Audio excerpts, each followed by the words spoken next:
Soomaali ha noolaato ha midowdo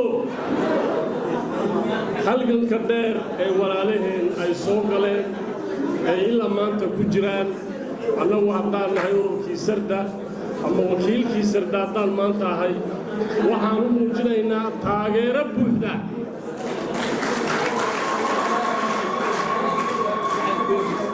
waxaan rajaynaynaa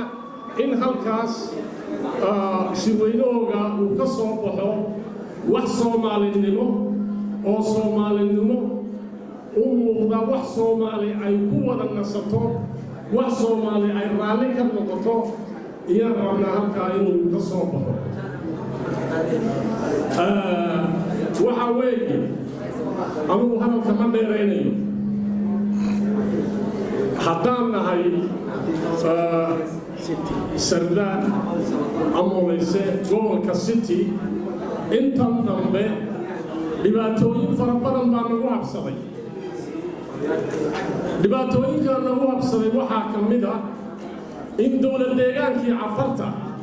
iyo liyu booliiskeegii maalin kasti uu dadkayaga laayo maalin kasta inuu dadkayaga laayo 3 bilood gudaheed waxaa nagaga dhintay 120 qof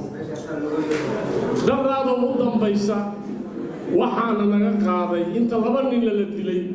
ninna la dhaawacay baa 150 geela iyo hal madaxoo lo la qaaday dowladda federaalkuna si fiican iyay u arkaysay oo u daawanaysay militariga Itoobiya si fiican bay u daawanayeen wax allaale waxay ka qabteen ma jiro dadkii markay isku dayeen inay waxoogii soo ritaan oo ay ismurursadeenna iyagaa dib u soo celiyey waxaa weeye midda kale waad ogtihiin magaalada Diridhabe dhibaatada ka socota habeen iyo dharaar baa la soo weeraraa xilliga la soo weerarana booliiska Diridhabe ayaa u heelaya dadka soo weerarayay toddobaadkiina dhaafay 9 dhalinyara ayaa rasaas lagu furay oo dhaawac xalay iyo habeen hore ilaa shalay aroor ilaa xalay dhibaataa ka socotay magaalada Diridhabe dhibta magaalada Diridhabe ka socotana waxa weeyaan waa ciidanka booliiska Diridhabe ciidanka booliiska Diridhabe ayaa dhibta haya waxa weeye deegaankii Soomaaliyeed ee city ahaa waxaa magaalooyin la isku hayo cadaynta dhulfiye gadboon halka iska dhig deegaankii Soomaaliyeed ee city ahaa afar baa soo weerartay liyu booliiska afarta maalin kasta soo weeraro oo dad ku laaya 120 bay soo dhaafay 3 bilood waxa weeye dowlad deegaanka Soomaalida waxaan filaynay in arrinta ay jawaab dhaba ka bixiyaan kamayna bixideen dowlad deegaanka Soomaalidu way siqeertay ummadooda la laynayo ay hore u sheegeen ay yiraahdeen annagu 5 mitir oo dhul Soomaaliyeed ay leedahay oo golaan mayna cid kale inay qaadato ay yiraahdeen way beeneeyeen maanta dowlad deegaanka Soomaalidu dhibta dadka ku habsatay ay iyagu mas'uuliyadda ka yihiin mas'uuliyadoodii way qaadi kari waayeen Soomaali waxaan kolkaa ka codsanaynaa dhammaan ummadda Soomaaliyeed iyo walaalaha iyaga aan bahdanahay waxaan ku codsanaynaa in dadka la dhibayo taageero loo muujiyo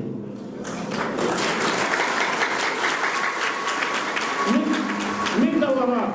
walaalaha iyaga aan bahdanahay iyo shacabka Soomaaliyeed ee deegaanka Soomaaliyeed waxaan ku codsanaynaa waa dowladda way siqeertay waxba ma tarayso itaalna male waxbana ma qaban karto magac dowladeed bay isla tahay ma difaaci karto Soomaali dee waxa weeyaan inaan odhan hanridee anuu ma odhanayo hanridoo waxu kala daadinna ma odhanayo waxaan odhanayaa waa bal hangarab siino oo handhiiri gelino bal inay in yarun wax qabtaan handhiiri gelino dhabahaan waxaa weeye xilliga runta laga hadlo dhibtii Soomaali ku habsatay dilkii dhicii boobkii uu cabdiilay geysanayay waxay ahayd golihii badbaadada Soomaaliyeed baa ka dhiidhiyay bay ahayd golihii badbaadada Soomaaliyeed baa riday dee golihii badbaadada Soomaaliyeed maanta rag baa daaqadaha ka soo galay oo meeshii maamulkii qabsaday dee ha qabsadaan oo haddana waxaan nidhi war Soomaali way daashay uma haddana odhan mayno kuwanina ma matalayaan oo dagaalan ku qaadno oo aan iska ridno maan odhanne waxaan nidhi han taageerno waanan taageersannahay se waxba way qaban kari laayihiin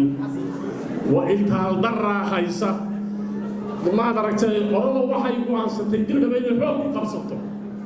waa dowladdii oromada waxaa go'aansatay maaha sheeko lama hadli karaan dee ma odhan karaan oromay ka joogsada